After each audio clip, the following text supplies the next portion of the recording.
Yang pasti semuanya itu saling berpengaruh. Kalau lingkungannya itu statis, berarti tingkat ketidakpastiannya itu lebih rendah.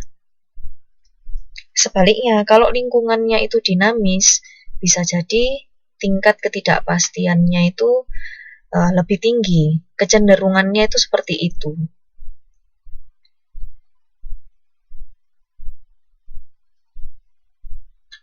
Oke, jelas ya. Kecenderungannya adalah seperti itu.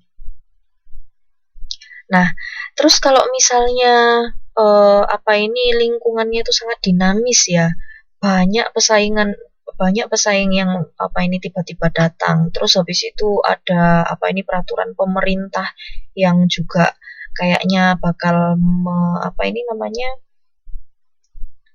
pokoknya ada peraturan baru dari pemerintah yang kayaknya nanti berpengaruh kepada organisasi yang menambah ketidakpastian itu tadi. Terus kalau menurut teman-teman gimana? Bisa nggak sih perusahaan itu tetap dikelola dengan baik dengan keadaan ketidakpastian yang tinggi? Kalau bisa, gimana caranya?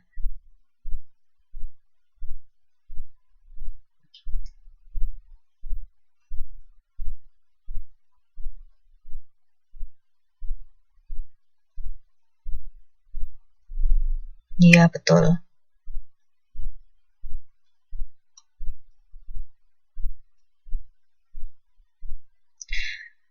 Betul. Yang pasti harus inovatif, harus kreatif. Kalau diperlukan ada kebijakan baru, juga bisa dikeluarkan kebijakan baru. Nah, yang teman-teman sebutkan itu tadi semuanya adalah langkah-langkah untuk mengendalikan ketidakpastian itu.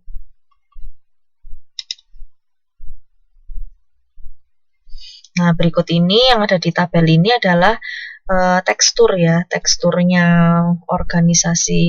hubungan organisasi dengan lingkungan. Ini ada beberapa jenisnya ini. Jadi sebelum ngomongin soal solusinya, kita juga harus tahu sebenarnya tingkat kompleksitas atau kedinamisan atau ketidakpastian dalam lingkungan organisasi kita itu yang seperti apa, yang teksturnya itu seperti apa. Nah, ini bisa dicek di sini nih. Ada 4 macam ya. Yang pertama ada tenang acak gitu. Sebenarnya lingkungannya ini tenang gitu, nggak seberapa dinamis, cuman agak acak gitu.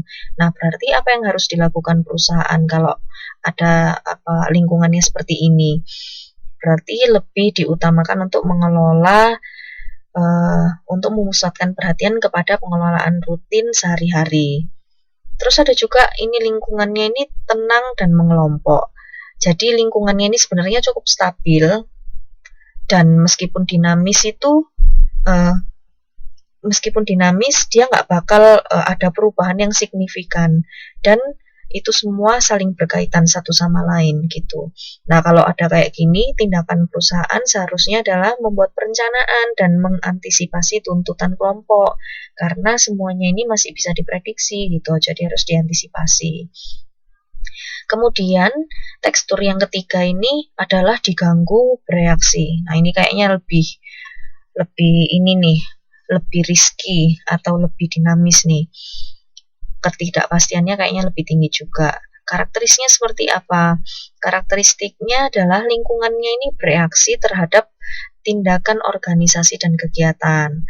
Nah, kalau udah kayak gini, berarti tindakan perusahaannya harus membuat perencanaan dan keputusan strategis dan hati-hati untuk mengantisipasi reaksi. Nggak selalu begitu, dinamis itu nggak selalu berbahaya, cuman tingkat ketidakpastiannya itu lebih tinggi. Nah, kalau tingkat ketidakpastiannya lebih tinggi itu berarti organisasi tersebut harus berusaha lebih keras daripada yang tingkat dinamisnya rendah. Karena nggak pasti itu tadi. Kan kita tadi untuk mengelola lingkungan dengan ketidakpastian tinggi itu harus bisa mengendalikan lingkungan, mengendalikan efek atau dampak ketidakpastian itu tadi. Makanya lingkungan tersebut harus berusaha lebih keras daripada yang lain-lainnya. Belum tentu nggak mesti bahaya, cuman harus berusaha lebih keras. Gitu. Kemudian yang terakhir adalah kacau. Kacau ini berarti udah paling ini teksturnya udah lebih ini aja daripada yang lain-lainnya. Karakteristiknya adalah sering berubah dalam dinamika yang tinggi dan terjalin dalam bentuk kelompok. Nah, berarti kalau kayak gini perusahaannya harus gimana? Harus melakukan adaptasi dan proaktif terhadap perusahaan. Dan proaktif juga dengan keadaan luar gitu. Harus sering-sering. Iya. Ya, ini harus proaktif dengan keadaan luar ataupun dalam. Nah, terus kalau gitu strategi, tadi kan banyak yang bilang strategi nih. Jadi perusahaan-perusahaan atau organisasi-organisasi itu bisa mendalami atau membuat strategi yang baik untuk mencapai tujuannya, meskipun dalam keadaan ketidakpastian yang tinggi. Nah, terus strateginya untuk mengendalikan lingkungan seperti apa?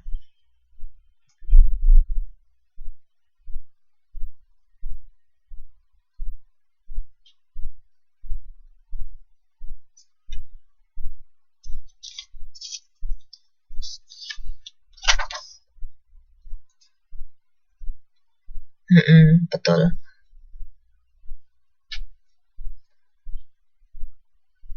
Iya, betul sekali, bisa menciptakan hubungan baik.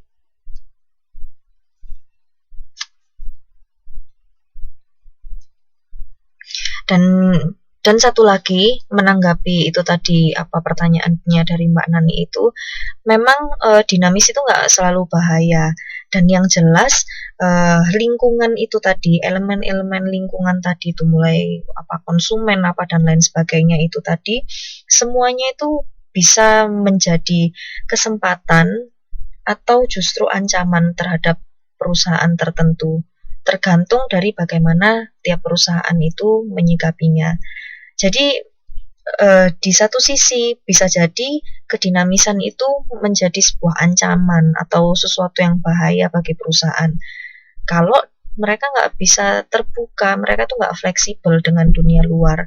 Tapi kalau misalnya mereka sangat fleksibel dan sangat bisa beradaptasi dengan dunia luar, maka itu bahkan akan menjadi sebuah sebuah kesempatan gitu buat ekspansi misalnya, atau buat menambah oplah atau menambah omset dan lain sebagainya gitu. Itu tergantung dari perusahaan masing-masing.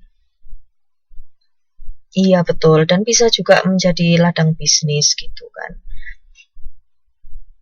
Iya, terus lanjut ke ini tadi, strategi untuk mengendalikan lingkungan.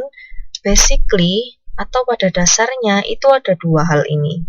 Yang pertama, menciptakan hubungan baik antara organisasi dengan elemen-elemen utama yang mempengaruhinya. Contohnya apa tadi? Misalnya bisa berhubungan baik dengan organisasi yang lain, atau misalnya merger ya, kayak dulu itu kan ada Sony sama Ericsson. Kemudian mereka merger, namanya jadi sama, menjadi Sony Ericsson gitu, Sony Ericsson. Terus ada juga Bank CIMB sama Bank Niaga. Kemudian mereka merger jadi CIMB Niaga. Nah, dengan adanya merger itu tadi, nanti mereka bakal bisa memperoleh segmen yang lebih tinggi, kemudian omset yang lebih tinggi pula gitu. Nah, itu dia. Nah, itu detail-detailnya bisa dibaca ya di modul ya. Ini halaman berapa ya? Halaman berapa ya itu ya? Itu bisa dibaca.